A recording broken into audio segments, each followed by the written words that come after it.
that I didn't fully understand either. That's why I recommend his book highly. He said, start thinking about energy cost savings as a return on investment. So if you say the formula is the interest rate that you get is 100% divided by a payback period for your investment.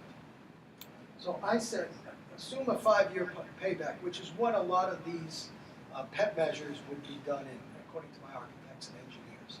Well, that's a 20% return. That's a really good return. Even if it's done with, government money or subsidy money, because remember, the individual property owner doesn't have that money to put into the property. So I had to get a way to do 100% financing. And that was at the building level. So Joaquin Matias, who works with me, who's my policymaker, he took my 2-pager on this Chris idea, and he did the white paper with James Selinger. These are people who are working on spec for the NRF and are doing some great work. So they actually were instrumental in developing what we call PEP measures. And PEP measures we call protect, enhance, preserve, and it's at a building level. Because my original idea had nothing to do with buildings. It had to do with big public projects and investment tax credits. But, the powers that be, which is really the public, started saying to me, what about the buildings? The buildings are a problem. So, once again, let's get back to the people. If you don't have the infrastructure, you won't get the buildings done. If you have the infrastructure and you don't do the buildings, then it's meaningless too, right? Because you have to have both. And that's why the governments have to understand that we require so much money. So stop talking about it and start doing. And if you have this money, these things can be done. So the first, PEP is exactly what I'm talking about. Each municipality has to develop a master resilience plan. I don't know what's happening in your area, but in New York Metro, they're starting to do that. The town of Kingston, which is not a big town, has a resilience plan. Yeah. Piermont, where Klaus Jacob lives, is starting to do it. I'm sure that you have some similar issues in this area. I'm sure the West Coast has issues too. So, number 2 is just this integration of the public and private. It's a little bit amorphous, it's a little soft, but it's so important because without this, and this is where we have to get more social scientists involved with this whole, sustainability and resilience, because they're the kind of people that can do the communication that's required.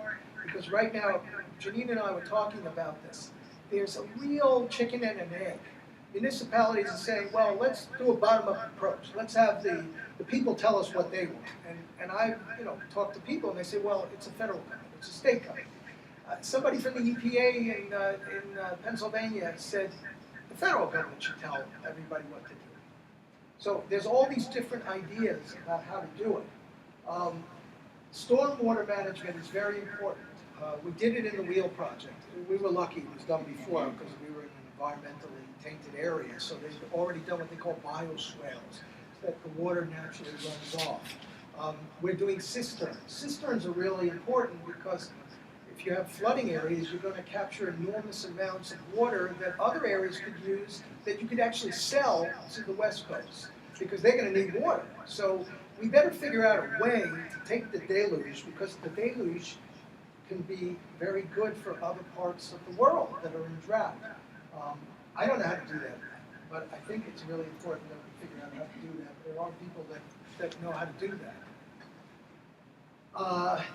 This verifiable payback with clean energy is a big issue, because right now, and I'm not going to get political about oil and gas versus clean energy, but I think we have to figure out a way to make clean energy more and more viable. But let's just leave it at that, because I'm not really an expert in this, but I think subsidizing the oil and gas industry is not the way to do that. What I've noticed from the architects is something called combined heat and power plants for any building, whether it's a house or a small commercial building or a big commercial building. The CHP is amazing, because I didn't know that the average power plant is only like 40% efficient. The rest of it goes up into the flue or whatever and it pollutes. the combined heat and power sends it back in so it doesn't go out into the environment, and it makes 80% efficiency. So this 80% efficiency is what we're looking for. This is a very big area, and it's actually a for-profit area. I'm sure that if it's not me, somebody else is going to do this on a much bigger level. Everybody says, "Oh yeah, we know about that." No, nobody's doing it on the scale that it should be done. You can take a building envelope. A building envelope is the actual building itself, and you can figure out sustainable ways through lighting and changing the curtain wall to make it more sustainable, and you can save a lot of money. You can take a natural environment and the property improvements and make it more sustainable just through that. In other words, maybe the orientation is not right, so maybe you change some material. I mentioned with the wheel, you have to relocate building infrastructure out of the flood zones. And don't just do that now with the FEMA maps, do it with sea level rise. That was the problem with the Dutch. In 1953, they built a big barrier. They spent how many billions of dollars on that? Well, they didn't account for sea level rise, and recently it failed. So then they had to go back and spend a lot of money. And that's why the Dutch are saying to us, you better think about sea level rise. The utility grid is a big issue with, a lot of people want to become more self-sufficient. And, this is important. And I think there are ways to do that through the cogen plants. And cogen plants don't even have to be that big. We looked at it at the wheel. They didn't come up with it as a cost benefit, but I think it is a cost benefit. And finally, using earth-friendly materials like non-VOC and other stuff really help a lot. So now I really want to talk to you. We have time now for some issues, Q&A and issues. When I came up with this idea for the NRF, I really wanted to be an NGO. I don't really want it to be like my wife says, what does she call it? The Planet Protection Agency. And the branding people want to call it something other than the Natural Resilience Fund, because NRF sounds a little like NRA. So there are certain issues with that. But forgetting about a name right now, the issue is if billions of dollars are raised, I don't think they really want to give it to me to manage, and I don't really want it, to be honest with you. But some sort of entity, and this is where a lot of talk has to go about, if they're going to do these tax incentives and these subsidies, a lot of money's going to come in, and it should be managed properly. I'm not sure whether the EPA is a total success. Maybe it's okay, but that is the public agency model. A lot of the Europeans do more NGO stuff. I think it's very successful. I would like it to be an NGO, maybe even an international organization, because I think if we could just get out of our own way about being the rugged individualists that we love to be, this is not really a good time to be a rugged individual when you have this planet issue.